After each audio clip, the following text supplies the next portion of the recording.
picture, the audio. It's good. Good? Yep. All right, cool. All right. Yeah, I think we're. Let me open up the game really quick. Okay, I have my splits open just so I can see, you know, if I'm on PB pace, because that's possible. All right. So what's going on, everyone? This is a Hat in Time. So this game is a recently released 3D platforming game. It's very good. It's kind of like the same aesthetic as Odyssey, and I'm going to show you guys all acts today. This category is in between our 100% category, which is all timepieces, and our any percent category. So in this category, our goal is to complete all of the story missions in the game, and that's what we're going to set out to do today. So I guess let's start it. You ready, Litz? Yep, I'm ready. Oh yeah, I should introduce my co-commentator here. We got Litz.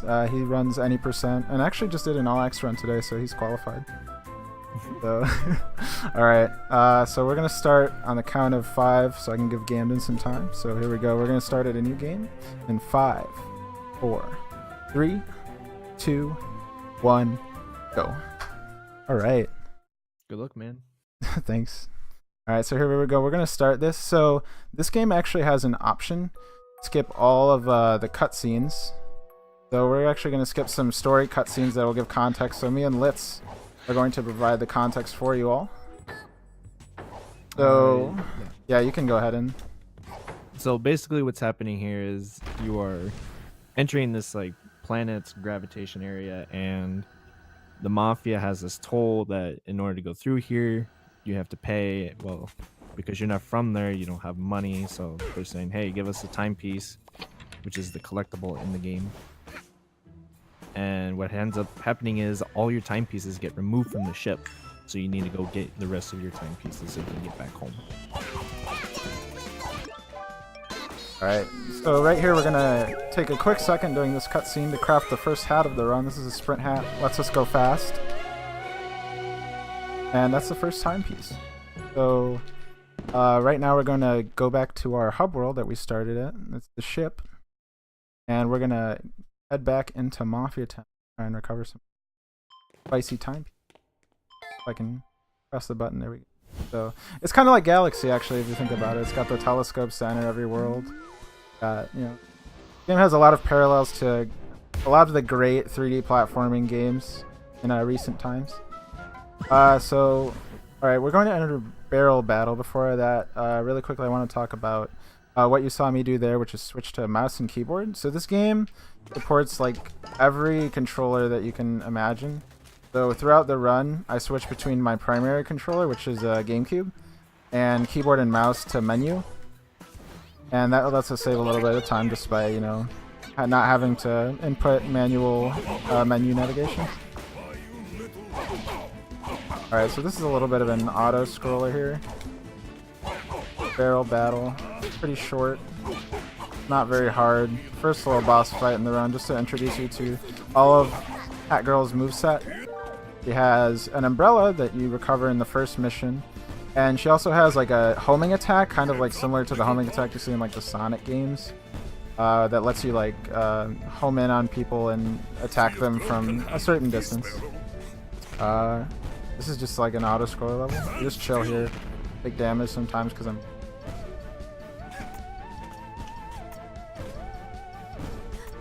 Hat Girl actually has taunts in this game, so her first taunt is this kiss that you can throw. Gotta send love to the crowd. And then the other one is a little bit of a raspberry there, so make fun of all the mafia that you run into in the game. Alright, we're just about done here. We're gonna wait for this last barrel to come down, and we're gonna put some more text. Oh. That's a weird thing that can happen if the mafia lands on top of you. Yeah, it's really strange. I like to play a game with it sometimes. It also happens to you if you land on top of like NPCs and whatnot. Alright, there we go. So that's our second timepiece. So I'm gonna let... Yeah, oh sorry. Yeah, you can go ahead. That's actually a decent time for that segment. We only go fast here. So that cutscene that we just skipped, that was actually the first interaction that we had due to a sequence break with the mustache girl. So the mustache girl, let's talk about the mustache girl because it's a lot of plot that we missed because of cutscene skipping. So the mustache girl is basically the first character besides the mafia man that you meet in the game that has a voice, and essentially you may notice right away that she has a mustache. And the reason for that is when you are in Mafia Town, you are required by law to have a mustache. And basically, after a couple more cutscenes, not cutscenes, but acts, you will basically become enemies with her. Alright, so this is, she came from outer space. This level is centered around talking with one of the key NPCs. Shows up in this level. Kind of like the mayor, I guess. Like the main mafia. He's also very weird. So he's gonna freak out right now and think we're a mudman alien. We're just gonna chase him around a bit, give him a good spook, and hopefully he'll give us that timepiece that came crashing down.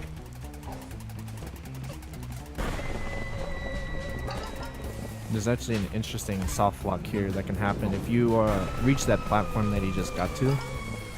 The crazy mafia man will fall down and will be stuck there. Imagine if we soft locked in a marathon run. Soft locking in 2017. Alright, so we're gonna go here and we're gonna allow this text box to appear and buffer our position there so we can just grab the timepiece as soon as this cutscene. Here we go. Alright, I think this is a pretty decent pace so far. Those strats that we use there, that particular route, is the faster route for that. There used to be a slower route for that got more pawns, which are like the currency of this game. And the reason we got those pawns is to unlock levels, but our more recent routes have been very efficient on pawn collection, so we actually get to use faster strats. So, typically in all acts, you don't really need to worry about gathering pawn in general, as you are going to do most of the levels there for free already. And then once you hit Alpine, which is a large area within the game that allows you to just collect pawn as you're going through it. Alright, so there we got a nice little time save there. You can actually hit two of the mafia that are bothering Mustache Girl with one hit. So that's always cool to get. So here we go. This is going to be our first real boss fight. This is the Mafia Casino. Got, a casino, it's got a theater, it's got pretty much everything you would want. So we're going to grab this bucket of anchovies really quickly to open a gate that has a key behind it. That button is really weird because even though the bucket is supposed to keep the button down, it doesn't actually keep it down until you step on the button with the bucket on it. It's really weird, but adapt and overcome, I guess. We're just about there. I'm going to do a quick yarn craft here to craft a hat that we're going to use. This is the brewing hat, and so what this hat does, it lets us throw short-range projectiles that are potions and just do some extra damage to the Mafia. But it also has some weird properties physically, the Hat Girl, that you'll see in a second. For example, right there you saw I went through the curtains, which doesn't normally happen if you're doing normal gameplay. Alright, so this is the Mafia boss here. Every one of the Mafia is actually a former cook in like a sardine factory, if I remember correctly, so... Oh, nice. So they're just here with the head chef. Happens to be their boss. This is one of his few attacks. He drops sandbags from the ceiling. That's the RNG time loss that you can see from this segment. RNG here isn't too bad, but there is some. One early. There you go. So you have to be careful of that when doing runs. Alright, so this is his second phase. He's going to throw out this attack. And we're actually going to manipulate him the second time he does that attack into moving to the left side to set up a really weird trick that we'll talk about. Oh, nice. Alright, so if you want to talk about the quick kill, So basically with this quick kill, you are getting Hat Girl all the way to the right side of the stage, and when he calls you over to say, hey, get away, and when he forms the Mafia ball, he falls through the floor like you're about to see in a minute, and he just falls through the floor and then just dies immediately. really, And that skips pretty much the latter half of the fight. so really, we don't really know how it works, but we know how to get it to work. That's pretty much all we need for that trick. Okay, so next we're gonna go into the last level for Mafia Town in this category. In terms of this first segment of the game, we're gonna go into Golden Vault, and so this level right here involves getting some tickets to unlock a vault that has a timepiece in it. And Pretty in this level, this is about the only time you'll see duping of items. Yeah, really. you're right. Yeah. So how ticket duping in this works, or for most items, but tickets are very consistent. How item duping works in this game is that if you grab collectible during iframes, say for pawns, I believe, it will actually duplicate the number that you got, so you get double. So it's very handy for removing slow tickets from the run. But I'm gonna use this torch, dive to get the ticket, and there we go. We save like, I think it's around 30 seconds just by doing that one simple trick. Yeah, it's about 30 seconds optimally.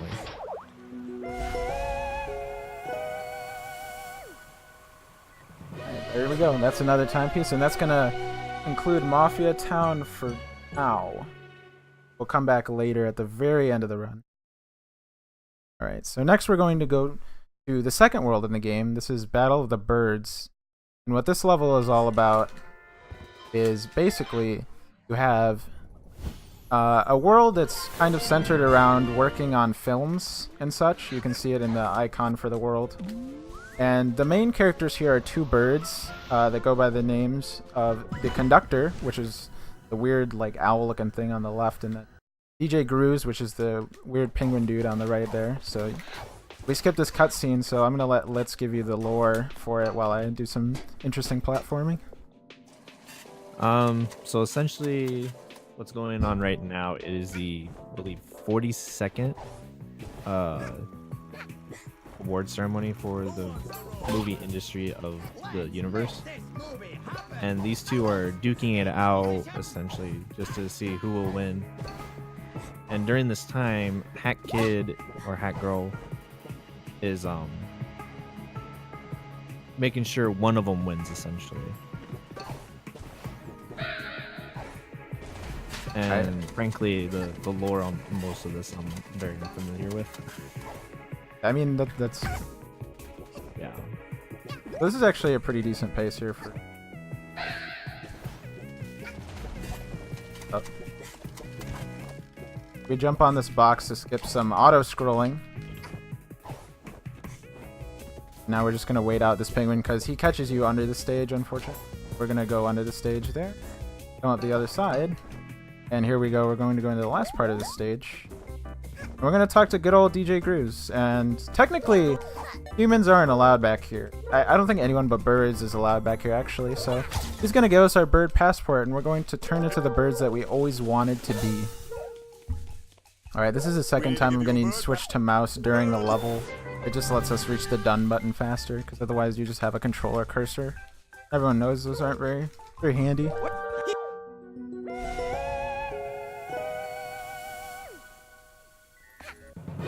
There we go, that's DBS. Alright. Up next, we're going to do Murder on the Owl Express. My split name for this is actually XS Express. That's the level in Paper Mario and the Thousand Year Door, if you remember, where there's a murder on the train. This is such a cliche, thing. So obviously we need a train murder mystery. That's what the Conductor's all about. He loves his spaghetti westerns, his trains. Otherwise he wouldn't be a conductor, obviously. We're going to solve ourselves a murder mystery. Owl Express. This is the first time we're going to head on this train. pretty nice. This is our introduction to CAW, which is a detective agency of crows, and they're pretty shady. But you know, I think you can tell from the weird coats. They're very famous as a meme in the hat community, as like really just like all they do in the run for the most part is just sit at the tables and laugh and make insults and quips about Hat Girl. Alright. So we just got our mission saying, you know, come to the front of the train. Yeah, there you go with the hell. We're gonna head to the front of the train and see what all this nonsense is about. We're gonna run into The Murder of an Owl by Great Aunt Auntie. So, Caw is going to take it upon themselves to try to figure out the mystery in 1 owl hour. But we don't trust them, so we're going to try to do it before they can. We're going to do a sequence break here. Normally there's a lot more platforming you have to do, but we're not going to. And jump up here, press this button. There's actually an achievement in the game for achieving sequence breaks like this. Saved. I almost fell there. That was a really nice backup. Oh my god. Alright, so this is a weird thing. This is a cutscene that's happening right now. And so everything freezes and you respawn back at the start after the supposed skipped cutscene ends. But you can store some momentum during that cutscene skip that lets you. And we're just gonna grab a key here to unlock the final door. Gonna do one more sequence break if I can reach the button. Go. Typically, you would have to get another key through that locked door that was right in front of them. Alright, so I'm gonna do the climb up this way, and there we go. That was actually not a bad Owl Express. That was like, you know, only 4 seconds slower than pretty good times. So. And the beauty of this level is that you're supposed to collect evidence that proves that one of the people on the train did it, one of the groups. We don't collect any of the evidence, so the game gives us some default evidence that the conductor did it. The game actually lets anyone be the murderer. So it's an interesting part of this level. But it's rubber. Including your aunt's uncle. Yeah, the weird cutout. It's only a rubber knife, guys. Take it easy. So that's the mystery. We got a little movie cutscene here just to show you how everything's going.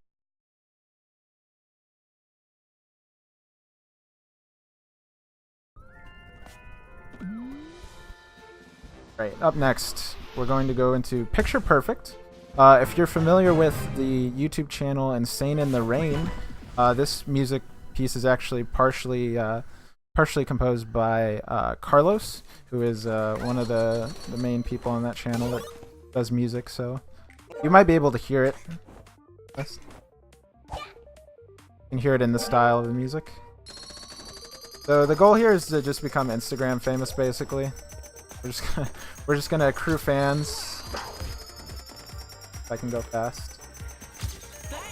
Talk to people, get photo shoots. Got a nice, good route for this.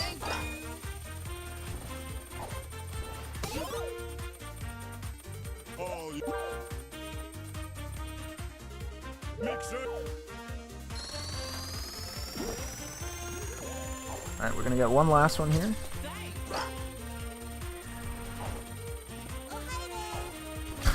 Everyone makes the room references on this level because of the way the voice lines sound. They're like, "Oh hi, ma." "Oh hi, doggy." It's just that kind of sound from Hat Girl. All right, and that's Picture Perfect. So this is what we're gonna do with Battle of the Birds.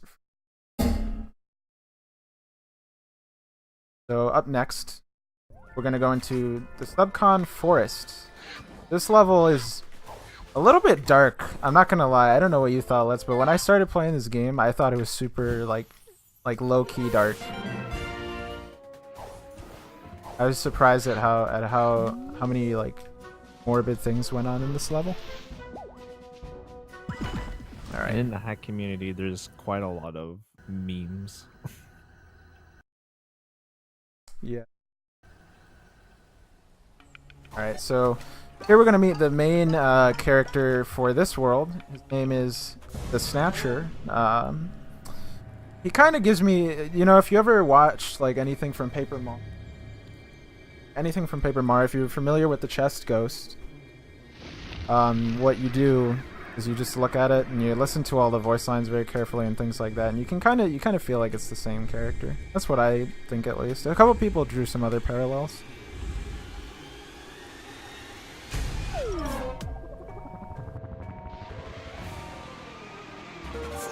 Alright. Even opens with fools. Alright. So we're gonna sign contracts for him because he, you know, basically captured us. He's gonna take our soul to make sure we make good on the contracts. Then we'll be on our merry way, I guess. I don't know how you can be merry about losing your soul, but let's just roll with that. Alright, so now we're gonna discover Subcon Village. It's just a small little village filled with these people called dwellers, and they fill up cherries for some reason with an explosive spirit, so that's what we use to explode ice in this level. You'll see a little bit of it here. And oh yeah, go for it. Well, a lot of the boss fights that utilize the explosive cherry tend to have a very large hitbox. And so essentially these cherries become like a nuke because of how large this hitbox is. Yeah, that's very true. I remember like when I first started I won't spoil the bosses, but there's a few bosses where I was very surprised at how large the hitbox is. You can be very far away and still end up hitting.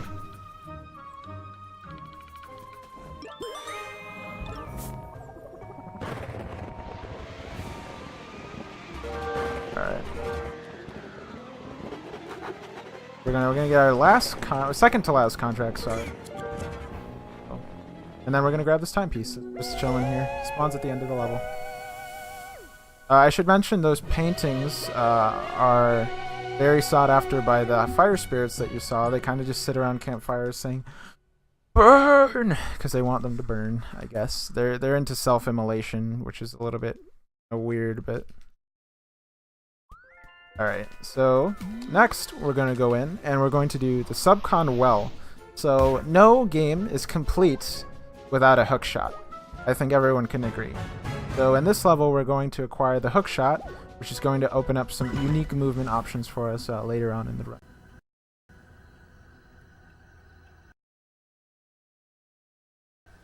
And here we go. Yep. There's some more fire spirits here that we don't get in all acts, but in any percent and all timepieces, those fire spirits are also appeased, if you will. This goo actually sinks you into it, so. There's actually a faster strat here that you can do that involves a little bit of weird physics. There's a spot in between the trees and the well that will give you a huge momentum boost upwards and let you skip all of that platforming, but it's a little bit inconsistent. So I won't be doing.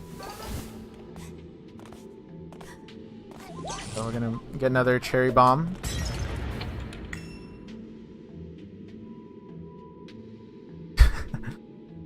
They're accusing me of being a mass murderer in the chat. I see that. Oh my god.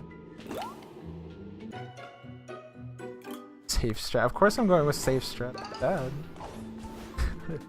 Alright, so here we go. We're going to the second part of Well. We're going to do a little bit of clever platforming here. If I can use my eyes, there we go.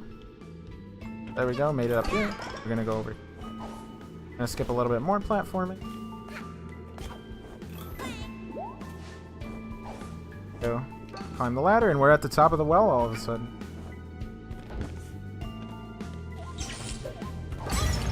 Go. There we go, we cleaned out the well for good old Snatcher. Did his plumbing job for him. We're gonna finish up this timepiece.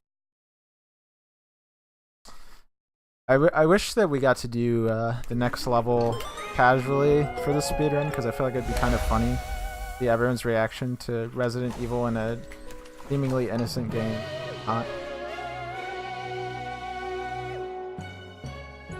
That's subcon well. So up next, we have a very strange level. So basically what this level is that it's kind of like an homage to like Amnesia / Resident Evil type stuff. It's called Queen Vanessa's Manor.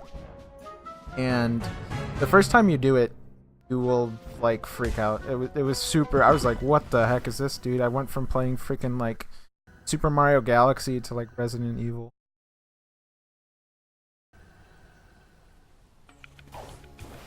Well, what we do here is that instead of getting the contract, since you can access the level from any point in the game, we just enter from the first level in the world and then come over here. So this little thing is a dialogue setup for the Snatcher.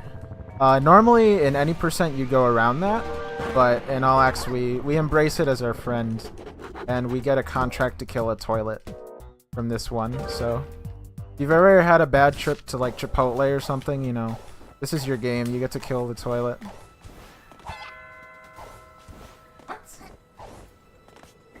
So we're gonna skip some platforming here. If I can, yeah. What? Okay, that was very weird. Sometimes on some surfaces, Hat Girl just kind of freaks out, doesn't know how to move.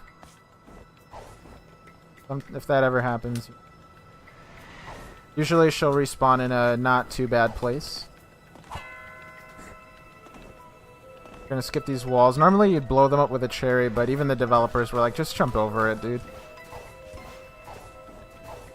Alright, and this is Queen Vanessa's Manor here. Gonna enter through the back.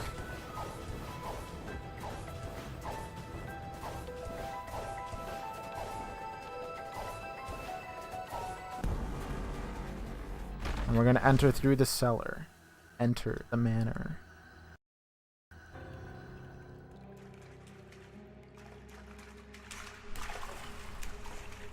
Here we go. We're gonna get a quick dialogue text box. And actually talk to this. The little snatcher. You can talk about this skip here that I just did. So this skip is actually an intentional skip that the devs put in. It was meant to put a way for young kids to skip through the level if it was too scary for them, and it allowed these kids to be able to complete the game, just be able to complete the game essentially. And what he did when he got to the attic was he jumped on the door frame that you enter through, and he was able to jump over the trigger for the cutscene where it would pan over to the chest.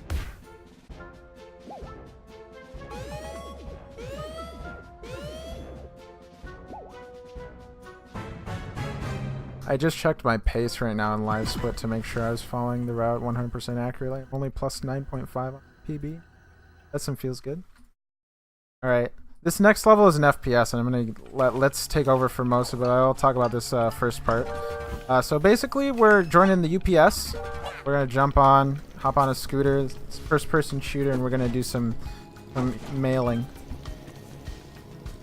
Essentially, in this level, a lot of runners will switch to mouse and keyboard for this, just because it's easier than using a controller, since most runners will use a controller to just do all the platforming. Whereas, as we know with the controller, it's very difficult to aim in general with first-person strats.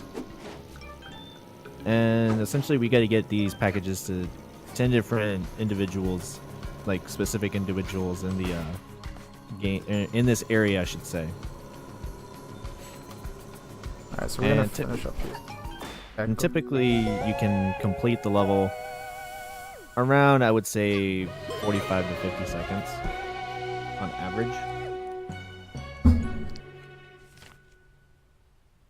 I forgot to do the skip there. You can actually skip that cutscene for getting the timepiece there, because the game puts you into the menu after you grab the timepiece. You can just exit to the hub with no repercussions.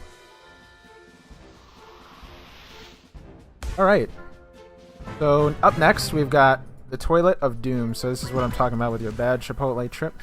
So there's actually another quick kill for this boss. It's a little bit hard, but it doesn't lose a lot of time if you mess up. So I'm going to be attempting it here. But basically how it works is that there's 3 phases to this boss. The first phase is pretty easy.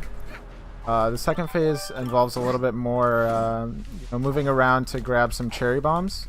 And then the third phase, he spawns a huge cherry bomb, and that's what we take advantage of it there, and you guys will see it when I get there. So we're just going to start off by waiting, grabbing a cherry, and you'll see the large hitbox here. That hit, it's a huge hitbox. But if you're too far, it will get hit by some of the projectiles that he throws out, so it will, not clink. So you don't want to be too far. You don't need to be too close either. Alright, this should almost start the second phase. Oh, I barely missed it. There we go. Alright, this starts the second phase of the fight. And I'm gonna grab this cherry. There we go. Toss it over. Give him a little gift. Go deliver in the mail. Alright, we're gonna grab this next cherry, and we're in such a good spot that we can just throw it right there. And that's gonna suck. Oh no, I get health. Okay, so this is the third phase, and we're gonna go for the quick kill here. You'll see what I do here. We're gonna do a damage boost up here, get up top, and move forward. And I almost got it, but basically what happens is that he maintains forward momentum as long as you're under him, so he'll keep bouncing, and you just take advantage of that and bounce him off of the apple, and he'll fall to the kill floor. And it saves about 30 seconds, I would say. It's about 30 seconds on average. So. Here it's not really worth because you actually lose a little bit of time, or at least you don't say it's probably only 5 seconds of time. So because he dies right here, so on this next hit he'll die. Yeah, and there it is. So we didn't get the quick kill, but at least exposure. And then we're gonna grab the timepiece. Actually spawned right on top of the time. A little bit weird. Usually it spawns somewhere else, but get lucky sometimes.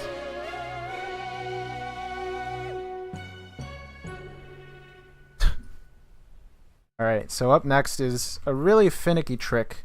This trick is early snatcher kill. And so how this works is there is a pixel perfect hitbox on the snatcher that allows you to damage him early. There are some moves that make this a lot easier to hit, but during some phases it's very difficult to hit. So we'll see how it goes. It's very consistent.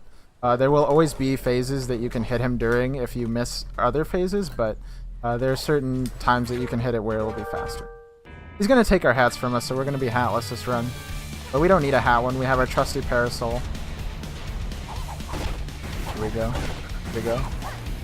Alright, I probably won't. Okay, I'm gonna try to avoid these now.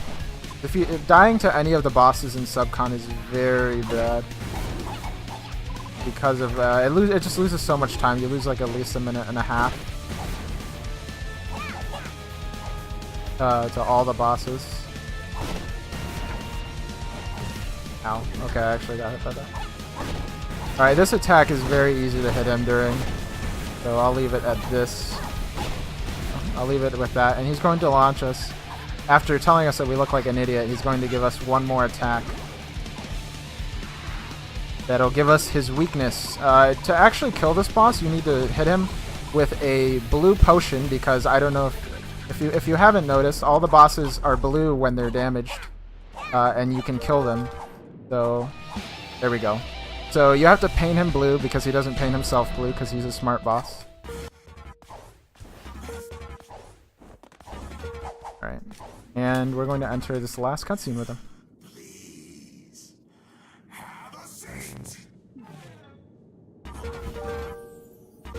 Alright, he's basically telling us to get out at this point. He just wants us out, so we're going to sign a contract with him to get out, but we're not really going to get out because we want to stay and have fun, you know? We want everyone to be nice. We just want to access all of the forest and have a good time. We want smiles. We want everything. So we want to stay. We should just be BFFs, you know? Why not? That I can get behind. You understand that's not how contracts work, right? We're going to get our soul back, and now we only feel the normal amount of empty inside. I know where all the good text boxes are. Alright.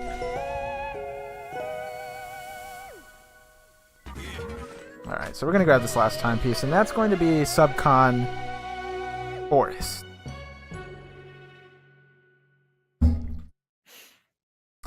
Oh boy.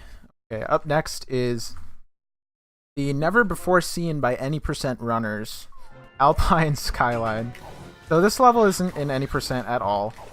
Any percent is our most popular category. Right now, All Acts has 9 runs, and ATP, which is our 100% category, it's all timepieces. That has about 19 to 20, I would say. But any percent is living strong with around, I think, 160, 170 submissions. So most people only do any percent.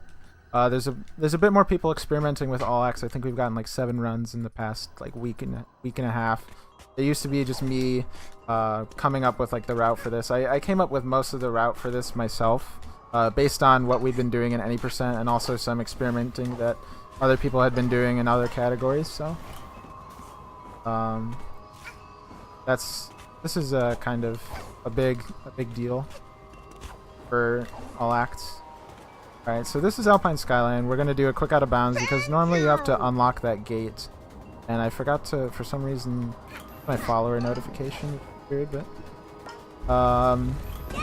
we're just going to go up here. There's a faster way to do this, but it's a little bit out of the way, so we're not going to do it. Just scaling a staircase. The Alpine Skyline, if you couldn't guess, is probably pretty high, so do a lot of climbing, and we're going to add a zip line here so that we can go fast. That's what we're doing. We're just hitting these little pins that activate the zip line. And there's actually a pausing strat here that you can do. If you save and quit to the menu, you can save about 10 seconds, but we're going to not do it here because it doesn't really lend itself to full game playthroughs.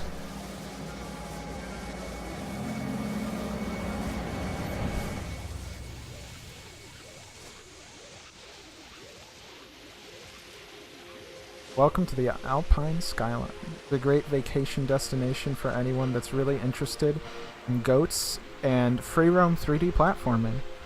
This level is centered around being able to explore wherever you want to go. So naturally, the level is very open, and it lends itself to not be the best for any percent because of that. But in the other categories, we have plenty of tech that speed up this world a lot. You'll get to see some here today. Sonic in chat wanted to add that it's actually 26 seconds time save.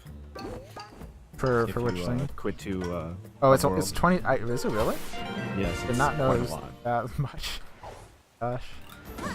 There you go, I guess. Yeah, there's a few of those in this game that you can do. There's, I think, 3 instances of that in any percent now. 2 or 3. So there's a few of those. So first up, we're going to do the lava cake. So there's 4 timepieces here in this world that you can do during free roam, and then there's one last timepiece that we do during the finale. And there's also, a few time rifts that we don't do in this category.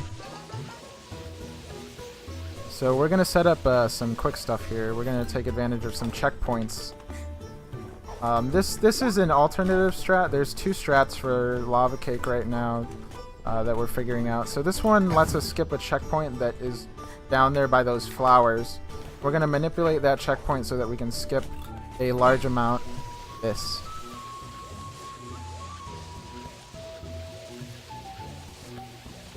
Actually, no, I think I'm thinking of old strats. No, yeah, here's what we're going to do. We're going to skip this cutscene here by deactivating zipline and then re-equipping. I need this health really quick. And that lets us skip a finishing cutscene later that we can do. So I'm going to do some damage boosting here to get over to this cannon.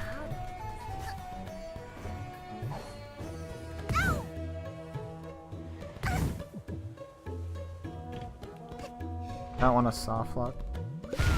Okay, this happens sometimes. Hat Girl just faces the wrong way. We just gotta pray that it corrects itself soon.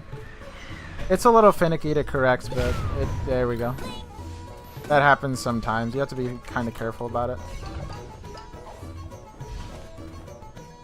And it's the only cannon that does it, if I'm not mistaken. Yeah, it is the only cannon that does that. So it's a little strange, but we deal. Alright, we're gonna do some fast strats here. Damage boost. Oh, I accidentally didn't land on the platform.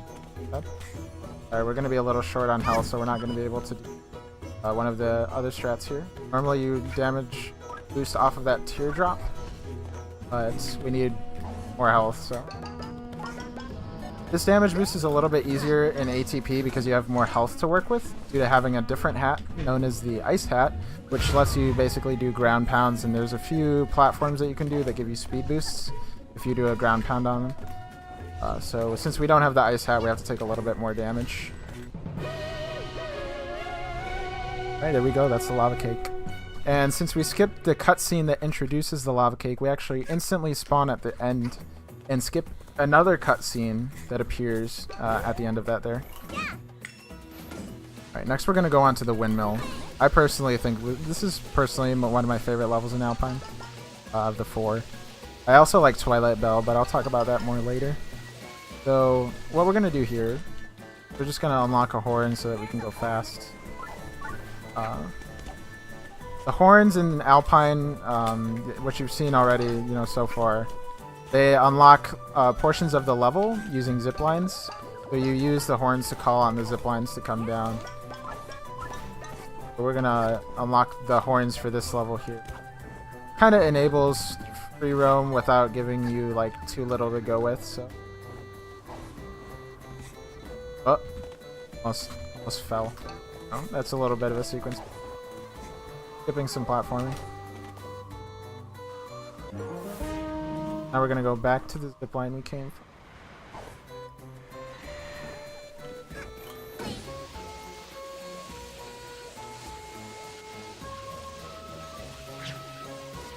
Alright. Now we're gonna go back to that zipline and we're gonna head towards the windmill.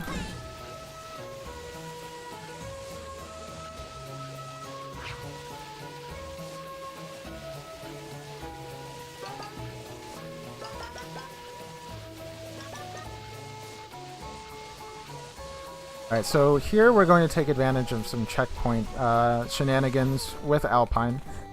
Alpine has some really strange checkpoint spots.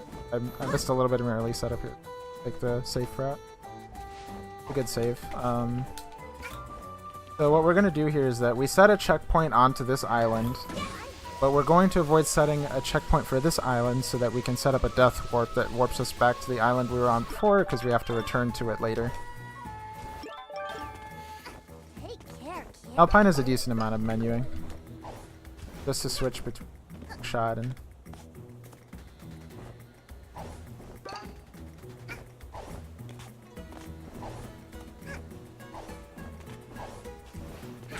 Oh, cool. I think everyone that's watching from the hat community was expecting this to happen, to be honest. So these are the cats. It's a good introduction to them because this is how annoying they are. They just kind of are invisible, and then they appear when they want to steal your stuff. And then they steal your stuff. And you have to kill them before you can get it back. So that was our death warp. We're back on the original island, because here's where we need to be. We need to go up to the windmill. And we activated the zipline with that horn, so we're going to head out. This is the last zipline we're going to take to get to the windmill. I love the cats. Anyone else love the cats? Did the cats hurt you at all during your first run? It's they did a lot of things I don't want to talk about. Another reason why in my casual playthrough it took me 4 hours to get through Alpine. I would believe that, honestly. The cats are widely regarded as the most annoying enemy in this game. Casually, Alpine is a very dense level. Well, even as speedrunning, but it's more so dense casually since you're going in blind. but it's a great level regardless. Yeah, I definitely think this level has some of the best tech in the game just to watch. Which is a shame that we don't see it in any percent because it's so much slower. But like you'll see right here, I'm riding this windmill thing up to the top and just skipping a bunch of platforming. There we go. This gets us all the way to the timepiece. We just saved about like 2 minutes of platforming at least. So this strat is very fast. Alright, so next we have Twilight Bell, and this is my personal favorite just because I actually found the tech that lets us get to Twilight Bell. So I'll show you what it is in a second. I should specify, not that lets you get here, because you just use horns to get here. You know, it's not hard, you just play the game to get here. But what we do here is that since we don't have another hat which enables these platforms, we have to do a death warp here. I found this experimenting, looking for a way to do it, because this was what was holding us back from not needing the Dweller Hat, as it's called. Because we don't have to activate these secret platforms with the Dweller Hat, since we have that Death Warp, we can just go on up here without needing to collect another 12 yarn. So that Death Warp alone saved 12 yarn, which is about, 40 seconds, I would say. So it was a big find for all acts. It doesn't help as much in ATP because of the fact that you need to get it anyways. So it's actually slower to do it without the ice or the Dweller Hat. But in all acts it's faster because we don't need to use the Dweller Hat for anything now. Alright, so this is the Twilight Bell. Kind of entered a Twilight realm. Gonna do some platforming here because we don't have the hat. And this was another trick that we needed to do for this. We needed to platform onto that because those platforms there aren't usable. Yeah, this happens sometimes. You missed that, so yeah, I was counting on the game to save me there. So what I'm doing here is an SDJ, or sprint double jump, and I'll let let's talk about that because it's a little bit of a lengthy topic of this. So sprint double jump is where you are able to use the momentum of a sprint jump while you're sprinting with the sprint hat. And double jump is where you just jump, or are able to double jump normally. Essentially what happens with the sprint double jump is you are letting go of your sprint, and you have about, I think it's around 2 to 3 frames of leeway to be able to get the momentum from the sprint and be able to use double jump. And it allows for a lot of different platforming within the run for all the categories essentially. And it's just very handy to have for a lot of levels. We're gonna do some stuff here. We can just skip that gate. Then we're gonna do another death warp here. Alpine has a lot of death warps if you haven't noticed, and that lets us go past the door that was locked and we needed a key. We're gonna do some grappling. This last part is the most difficult part to set up. So what we're gonna do here is just hit this bell. We don't have... Normally you would use the Dweller Hat to disable these platforms because it makes these platforms transparent. So instead we just throw a little potion at the bell and grab our timepiece. I should mention I just checked my splits again and I'm plus 1.3 right now, so this could actually... It'd be funny if we got a PB during this marathon. That's actually pretty good. I should mention that this pace right now that I'm on, because I'm plus 1.3, is 119 pace. That's a pretty good pace. Top 3 is 119, so... Alright. So we're going to do some more checkpoint shenanigans here. We're going to make this island our preferred checkpoint. I'm going to put live split away because I don't need this during a marathon.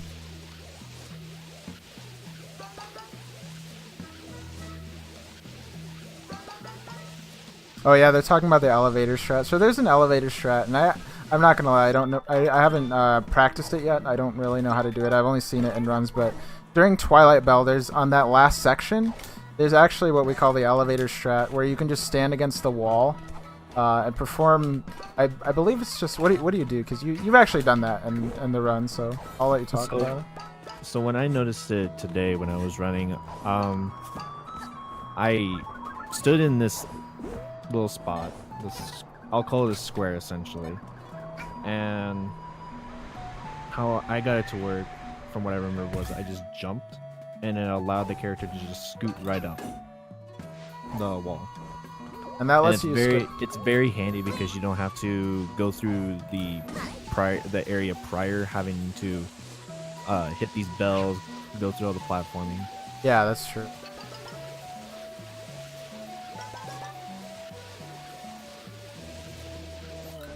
And Sonic just said in chat, you just slowly walk to the right and it lifts you up.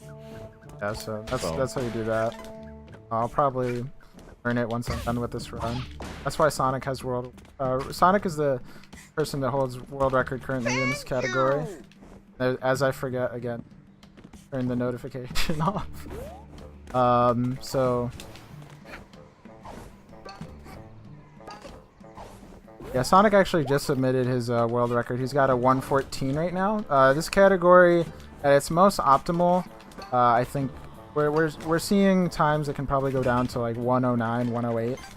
So that's going to be an interesting time. Right now, world record, like I said, is 114. I believe it's a mid 114, and second place is a 115, and then I'm in third with a 119.19. Alright, here I'm not going to skip this cutscene because up next we have what's called Birdhouse Skip. This is the tech that I was labbing for like 2 hours before this run, basically. And what this is it takes advantage of those sprint double jumps that we were talking about. I'm going to try to warm them up here. And it lets us skip a large portion of this particular level. So I'm going to let's talk about it because I need to focus for once. So, honestly, from what I've seen, this is arguably one of the hardest jumps to do in. And I just got it first try. You got it first try. Oh my god. Good job. Oh my god, dude. Essentially, you have to do a sprint double jump across almost half of the essentially level. Oh my god, dude! I can't believe I just got that. Good job. Oh my gosh. So here we go. We're gonna watch this last cutscene. So basically, the 3 cutscenes that we skipped have been this: a virus is infecting yaks and goats all throughout Alpine, and we're going to have to cure them now because the illness spread. Here we go. This is a very dramatic level. The music for this game, if you haven't noticed already, is fantastic. They did a very good job with the soundtrack. And they do a very good job of just making it feel like a dramatic speed run that you really want to. You just want to go fast. You want to be good. All right, so this whole thing is going to be a lot of hookshot menuing. We want to set no checkpoints on these first 2 sections right here, so that we can spawn at the beginning every time. And basically, what we're going to do is we want to eradicate a bunch of plants that are all around Alpine that are causing this illness to be, to thrive. They're kind of like the master plants, if you will. Alright, so all the levels change a little bit during illness.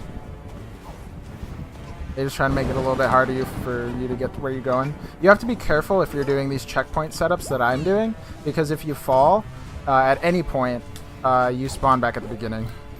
So you have to be kind of careful, and actually I just kind of stressed myself out realizing that. I haven't thought about that before, but you do have to be careful with your platforming on these sections.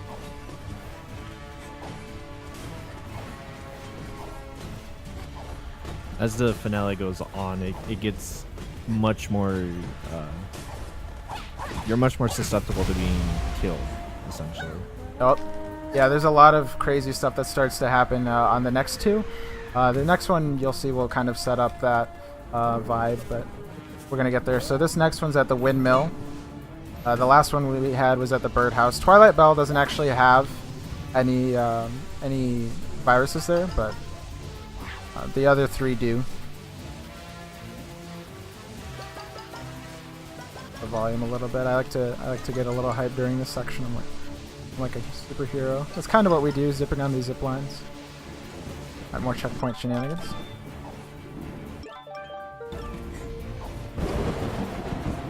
This.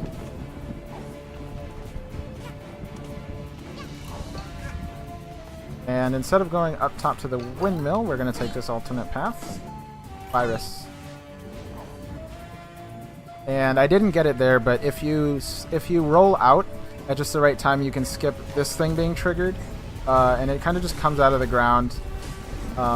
If you are on the ground while it comes up, Hat Girl will bounce and you'll be unable to move. It's really annoying, and it can definitely hurt you if you're at the sides, and you might fall off if you're in an unfortunate position. And I've hit that pole that's been there like both times. Alright, so now we're going to go on to this last one. I'm actually going the wrong way. Here we go. So this is the lava cake. Gonna get this lava cake virus. This one we set checkpoints because it's the last one and it automatically sends you to the start. So it doesn't matter if we set checkpoints or not. It just guarantees that we won't lose too much time if we do end up screwing up on any portions of the run.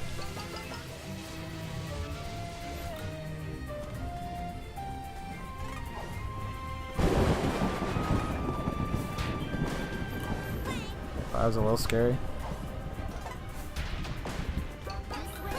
Alright, here we go. We're going to head up into the last portion. Lava cake.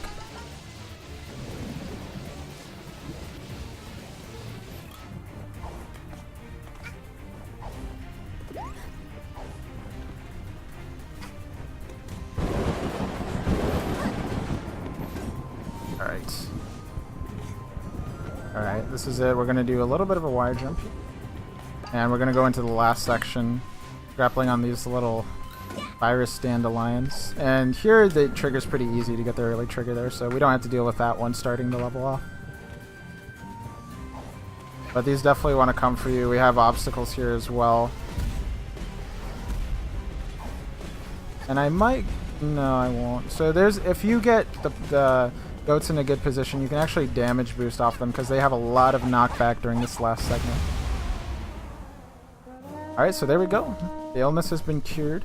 Alpine Skyline is free to roam about another day.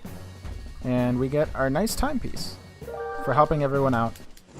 This level doesn't actually have any main characters. Like I said, it's very centered around free roaming. So they don't want to tie you down with any story or plot. They just want you to explore and experience the game.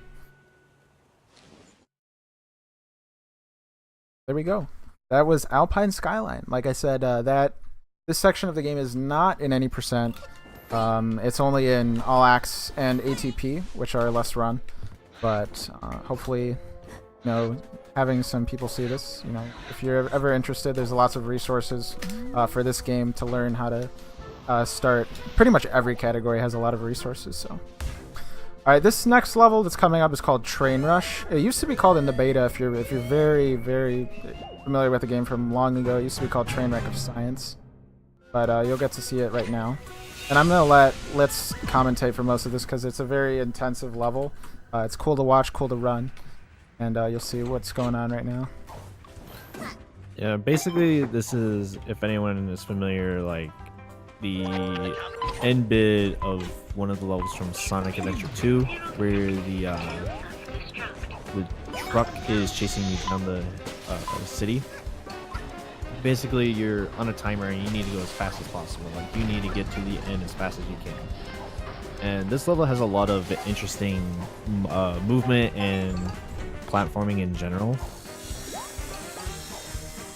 And there are bits of timepieces that you can get throughout the level that will increase the timer. So if you're doing bad, I guess, you can pick them up and you'll gain like 20 seconds to get to the end, which is super helpful if you're a casual player. But speedrunning, you shouldn't have that problem. You can do it as soon as you... No, not as soon as you... I'm sorry. You can basically do the level without picking up any timepieces. like the 20-second clocks, and complete the level just like that. Granted, you won't probably don't want to mess up at all, but it's doable. And he's in the last third of the level now. A really decent time actually. 1 minute and 20 seconds until self-destruct. Better hurry.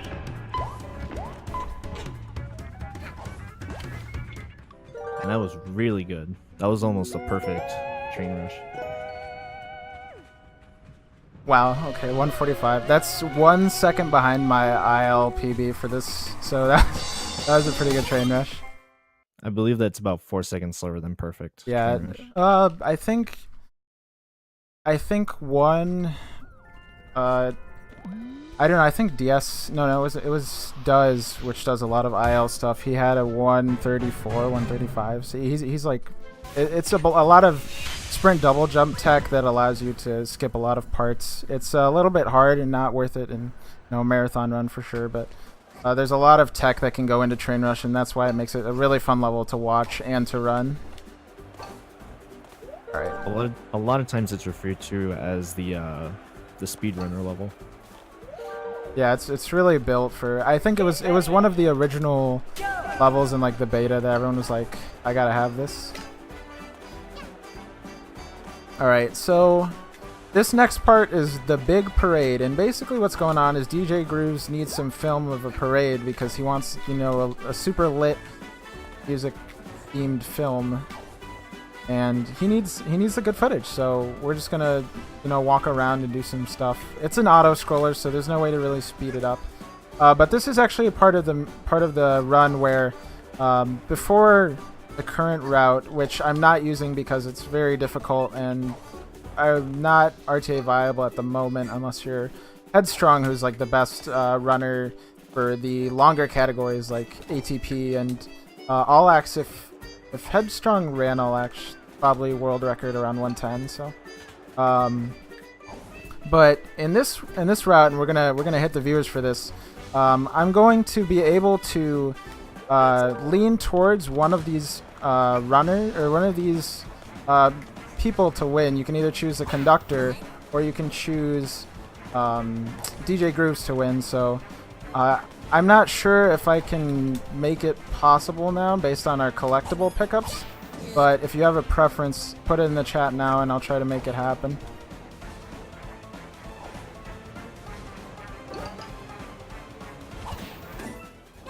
I should talk a little bit more about the quick kill that we found. This was actually found very recently, like I believe it was 2 or 3 days ago, like 3 days ago now. Yeah, it was this last week. Yeah, it was this last week. It was very recent, just this weekend. We found a quick kill for DJ Grooves and the conductor that everyone had been searching for a while. I'm good. And it saves an insane amount of time, but it's equally insane to pull off. It saves around 2.5 minutes when done with optimal strats, but it is insanely difficult because you need to do a scooter double jump, which is kind of like a sprint double jump, but since you have the scooter, you get even more momentum. And it's a very technical trick. It requires a lot of skill, and the only person that can get it consistently right now, like I mentioned, is Headstrong. So it's a very technical trick. There is an alternative that's a little easier that people are trying to pick up right now. It involves another badge besides the scooter. It's called the No Bonk badge, and it enables some weird physics in the game. It enables some weird physics that lets you take advantage of some clips and checkpoints that wouldn't otherwise be possible.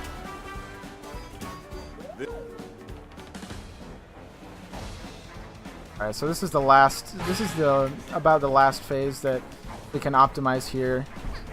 Oh, I bonked. I should mention that this is the moon, so the physics are a little different. If you've seen, Hat Girl looks a little bouncier, a little more light on her feet. That's because the moon physics make you a little bit lighter. You have a little bit more height before you bonk on the floor. There we go. The cables have a lot more bungee to them as well, if you've noticed it. Yeah, just everything about the level is a little bit more fun. By the way, can you check what the chat said about Day versus Conductor? Because I have like 10 seconds to pick up pickups. I'm seeing a lot of conductor. I see 1 conductor, 2 conductor. We're gonna go with the. Yeah. We're gonna go. Based on the pickups, it's really hard to get the conductor to win, just because the amount of pickups in the run favors DJ Grooves. But if I can make it happen, oh boy. Are we just gonna get tossed around right now? That was unfortunate, but that happens sometimes.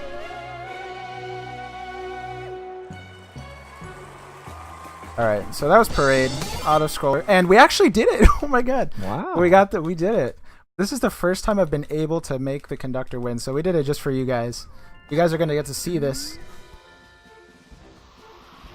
So here we go. And finally we get to do the finale for Battle of the Birds.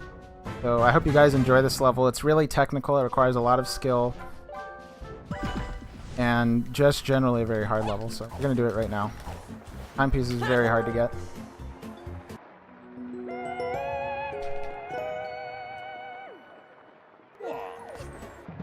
There we go. That's the finale for that's the finale for Battle of the Birds. Are we on the run? I'm actually minus 51 on my PB. Wow. Yeah. Just not need to worry about this. Okay, so we're gonna head out to Mafia. Oh, what was this? Oh, we got a phone call telling us to come to the basement. Oh boy, the plot thickens. We're gonna head. I guess we're going back to Deadbird Studio. All right. So this is Deadbird Studio at night. It's pretty quiet. No one's here. Filming has stopped. Everyone is just kind of gone. I died there my run earlier when I was minus a minute and lost 20 seconds. That feels bad. Yeah, that was a pretty good rollout for this level. Good average rollout for me is around 24 seconds, so 22 is about as fast as I've gone, so that was pretty good. And this level is a perfect example of how great the development team for this is in terms of supporting speedrunning. So actually for this game, and if I don't finish this, I'll ask Litz to finish my comments, but for this game, there's a lot of tricks that are possible only on the release version of the game, version 1.0, that the developers have patched out in recent times due to issues with casual play. So the speedrunning community has lost out on a few of those glitches, but the developers actually on Steam added a beta branch, version 1.0 of the game, that allows you to play on version 1 anytime. So it's a really great community. The devs are actually in all of the hat discords, so it's really cool to see how much they support the game and how much they support the speedrunning community for the game. That happens sometimes. There's a weird glitch sometimes where Hat Girl will kind of get stuck while running up a wall.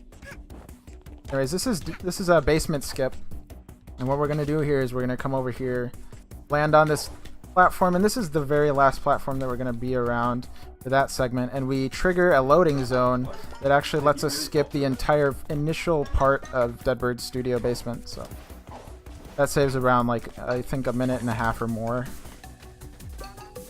It's very fast. And then we're gonna do some more sequence breaking here with this trick. We're gonna land on this door sill, come over here, and then come over here, and this is the elevator that will take us to the boss, which usually is DJ Grooves, but because I'm not consistent with the DJ Grooves quick kill, it doesn't actually matter who it takes us to. And a lot of speedrunners actually only see DJ Grooves, but because it's very difficult to get the conductor to win with current strats. So we managed it, everyone wanted it, and here we go. This is the conductor in the battle of Award 42.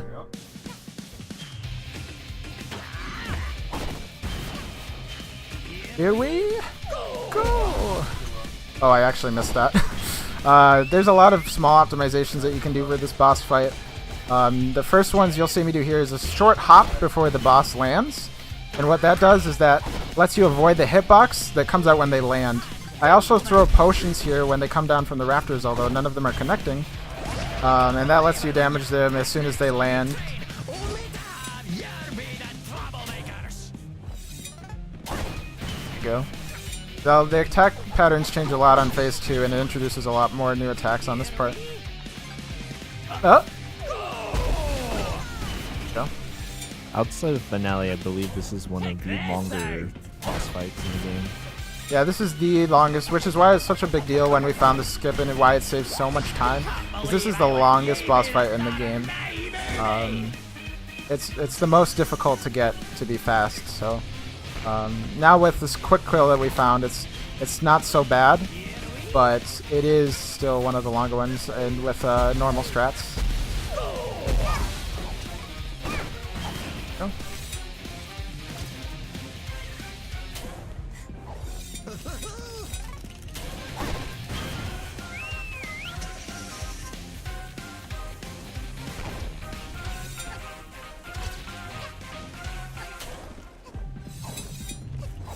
This one ain't rubber.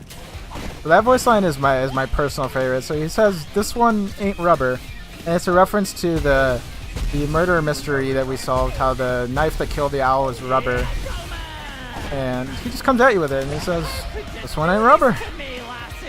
All right, so that's it, guys. This is the end of this boss fight. We're done. You know, we're just gonna chill out. He just wants to talk now, so we're gonna talk with him. He's like, you know, I only got your timepiece because I just want to win this award, so, you know, no hard feelings. I'll leave you with this bomb from Train Rush, and you can stay here. Or if you don't, I'll kill you. So that's what he's trying to do right now, and that's what we're going to stop.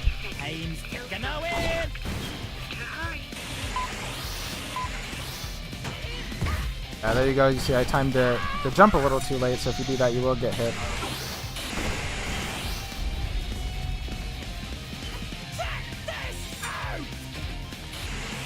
If you're too close to the bosses when they trigger their moves, oftentimes they'll push you away and yell, you know, signature voice lines.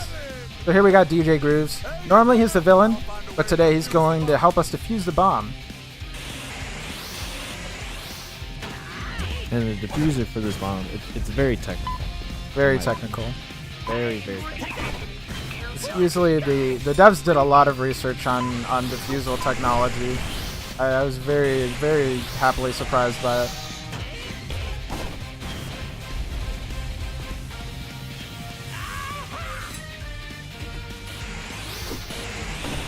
So, and here's our opportunity to defuse the bomb.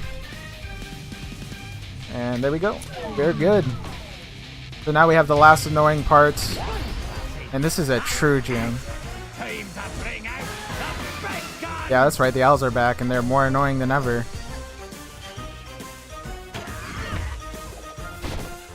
So on this phase, he does lots of basic attacks, but the owls are there to make it a little bit more annoying. So as long as you know the basic attacks and can maneuver the owls, this part is actually very simple.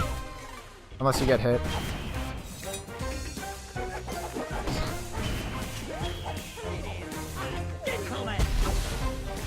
There we go. And that's the conductor boss fight. That'll get us into the last segment of this run. And after this fight, it's basically the same for any percent, minus not having to do male rift. Yes. So in any percent, what happens is that you do essentially the same route, but without most of the major bosses. So you get rid of the toilet, you get rid of the snatcher, you get rid of that fight that we just did there, and then you trade them all for time rifts, which are like Super Mario Sunshine-esque mini levels where you do some cool platforming, and there's a lot of cool tricks that we do to speed up those in any percent and all timepieces. Alright, so here we go. We have Heating Up Mafia Town. So this is, I like to joke and say this is Pianta Village 3 from Super Mario Sunshine, because that's basically what it is. The whole level is covered with lava, and you have to stop the lava flow.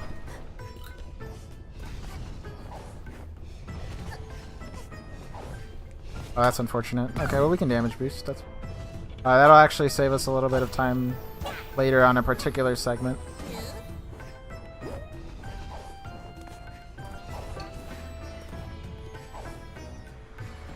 Come up a little bit short here, so land on this box.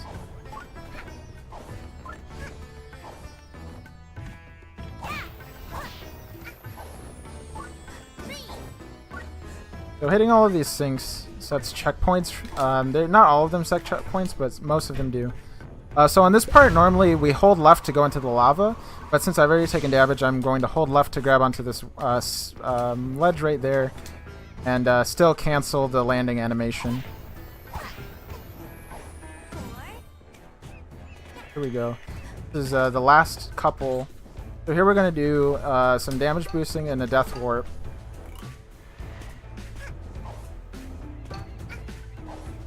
To get over to this last one. There's also a meme around this little bit where if you jump into the lava, after you activate the sound for the faucet, you get a loud 5. Yeah, it's louder than the CS:GO cuts or main screen. It is. It's really loud.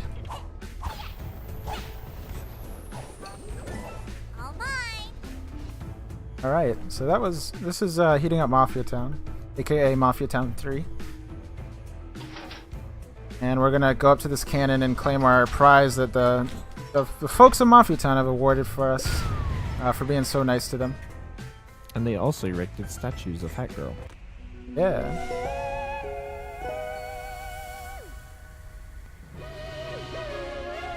All right, an update on PB pace. I'm at -32 right now. If anyone's interested. That means I'm on 118, high 118 pace, which is pretty good for this category. That'd be cool if we could get a PB. But we probably won't, because coming up next is cheating the race. And oh boy, I'm gonna let's talk about this one, because this one is extremely demanding on speedrunners, and there's a lot to talk about. So cheating the race, it's very unforgiving of mistakes that you make in platforming. Normally, when you do this level, you would do it towards the end of a playthrough with the time stop hat that you get in Alpine, where you need 24 yarn to craft it, and it allows you to slow down time. But you know what, as speedrunners, we want to go fast, so we're just gonna turn around, do some platforming on some rocks, and then make our way to this cannon over here. Uh-oh. And that actually... Yeah, that's gonna do it. So what you do when you make mistakes here is you kill yourself with these birds to save more time. Normally the time loss is around 20 seconds. If you do it with the birds, it loses about 12. So we're gonna do it again. So you really need to be very accurate with what happens here, or else you lose the attempt.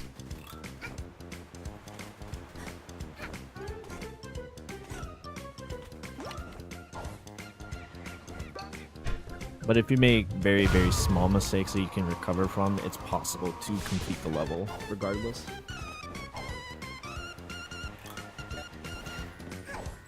Oh my goodness.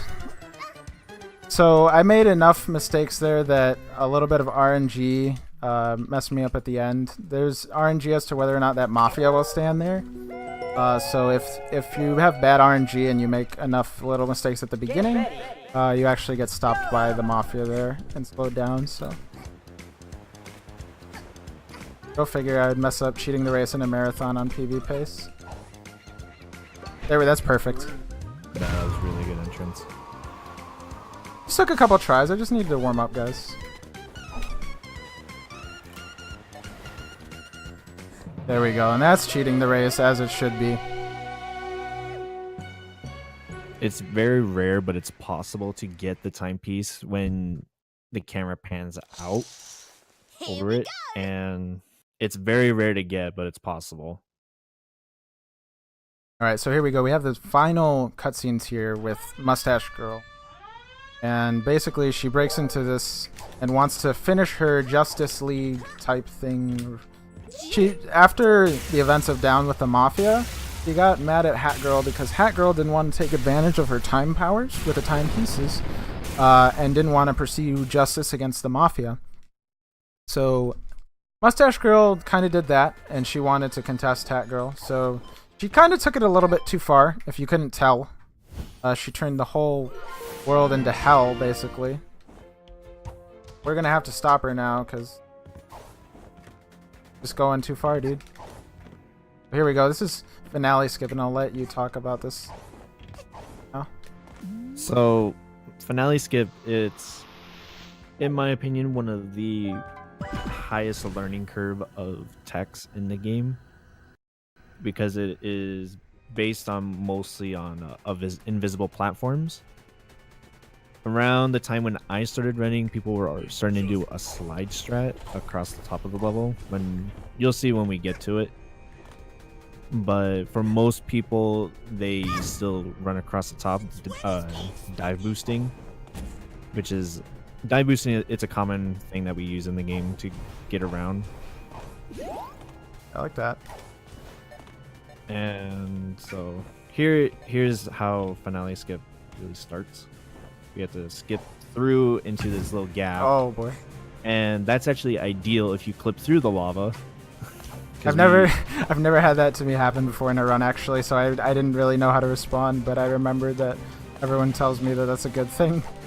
Yeah, it's, in my opinion, it's ideal because you are able to get to the top of the level with 3 health. Yeah. Normally you start with 2 health. So finale skip is a big spot of contention. I'm gonna show off this right now for a little bit. No, actually I won't. I'll show it off later once I get to the safe part. But it's a big spot of contention because a lot of people are kind of upset that we go over the last level, but everyone has their own opinions on it. The reason we need to do it for this run is because we don't get the Dweller Hat. So on top of the out of bounds time save, we also get at least 40 seconds of time save from not having to get 12 yarns to construct the Dweller Hat. So it saves a lot of time, and so we do it throughout the run. That being said, though, the music for this level is fantastic. I don't think anyone, no matter what, everyone gets to experience the fantastic atmosphere of the game from this. So right here, there's actually a spot where you can soft lock, which I didn't.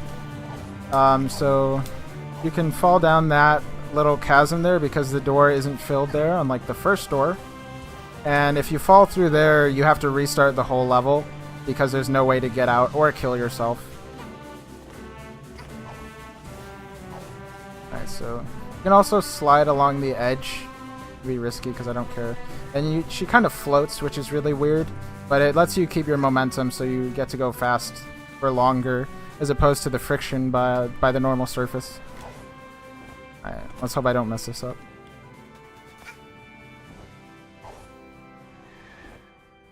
Alright, cool. So we just do some out-of-bounds stuff here and trigger a cutscene that gets us back inbounds. And there's actually 2 strats to gain back inbounds. There's one where you go and get on top of the timepieces on the side. The other is where you climb the pillar near the door and run across and then drop down. Of course, the latter is much safer to do, and it's one I favor to do more lately. There's actually a glitch here where Mustache Girl can go out of bounds, which we fortunately did not get there. But it loses a lot of time just because once she's out of bounds, she has to do a certain move in order to get back inbounds.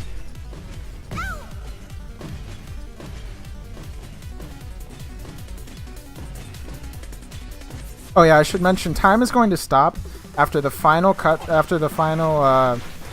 battle is finished. You'll know when the battle's finished, trust me. And as soon as we grab the big timepiece thing, that's when time stops. So I'll let you know once it's about to stop, Dan.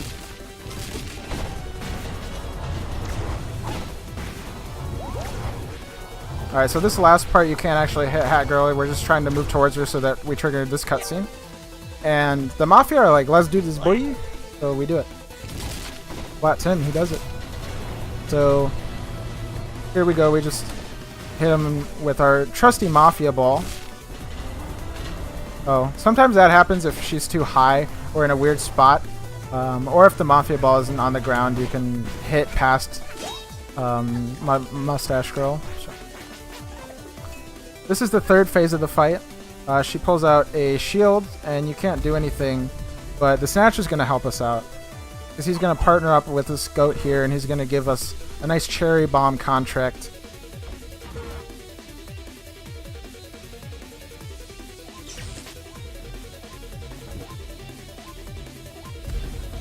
I should mention, in terms of streaming or recording, this level destroys bit rates. If you don't have like a 10K bitrate, you're going to see artifacts on this run. I'm running on 4K bitrate right now for everyone's just information. So you can imagine what this does to other streams. Oh, that's unfortunate. I missed the cycle there. So the amount of time she opens up her shield is actually RNG. But oh, okay. Oh, okay. Okay. Yeah, like this is all RNG, which is unfortunate. The worst RNG is, I believe, 4 cherries, where she uses her she uses her shield 4 times. So basically, when you get to this point, you are basically done with the speedrun. So this is the second to last big. This is the last big cutscene. Not quite timed yet. You'll know when time is coming up when the white screen appears, and then there will be a cutscene that shows the big ball of timepieces. So basically, everyone has a meta moment where they realize when they die, they drop heart pawns for Hat Girl sometimes. So they all start killing each other so that they can help Hat Girl win the fight.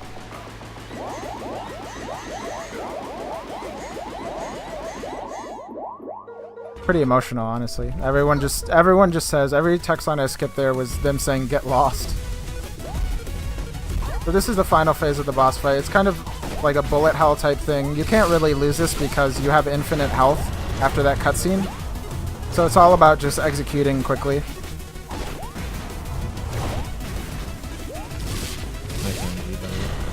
Oh, I messed up that one.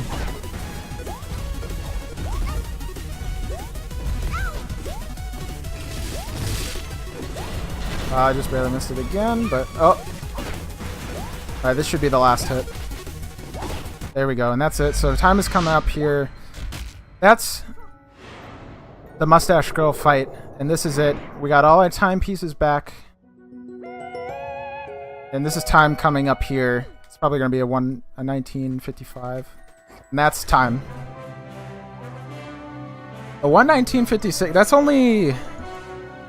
That's 36 seconds off of my PB. So this was actually a very good run. So I actually got my sum of best down to almost world record pace with that run,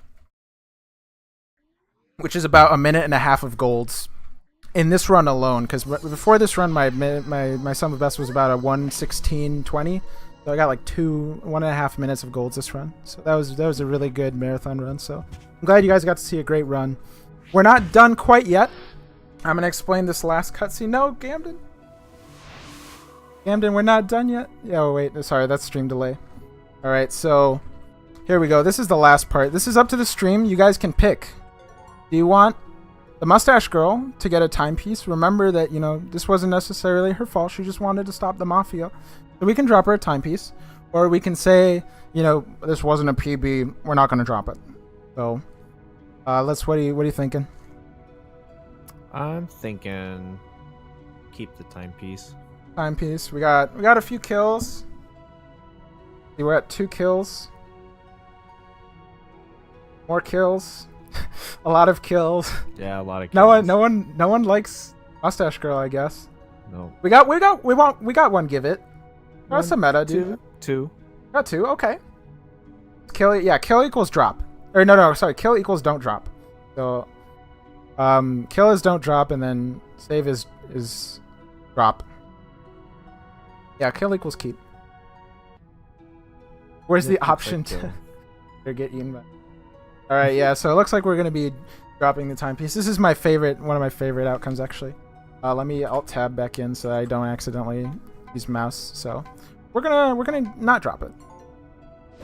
The little shrug of eh. Whatever. Whatever. So this is the last ending cutscene. We're just about done with this. I'm gonna hop back in a voice. Actually, no, forget it. I'll finish up here, but I appreciate everyone who tuned in for this run and for the marathon. You know, you guys are awesome. You know, you can still, there's still time to donate if you haven't. All the donations are going to Extra Life charity, so there's a link in the channel descriptions. And this is about it. We just have a little short segment up here for the final cutscenes. And we're gonna get to see everyone that loves Hat Girl a lot. It's a good way to end the run, end the marathon rather. You know, just a nice catharsis.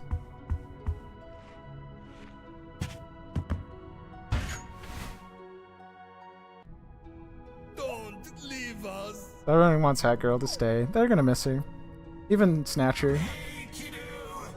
Let's make another contract. Oh, don't you dare leave, lass! Let's watch our movie, darling. So Hat Girl kind of just says, you know, nah, boy, nah.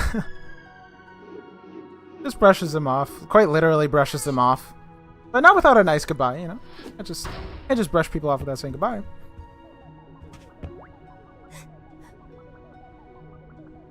Get some Bible thumps in the chat. Bible thump.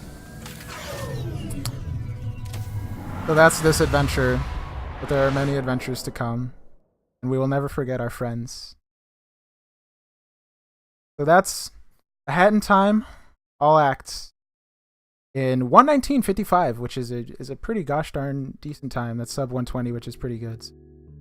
Appreciate everyone for the support. If you're interested, you know, a lot of stuff for this game. I won't go into it too in depth.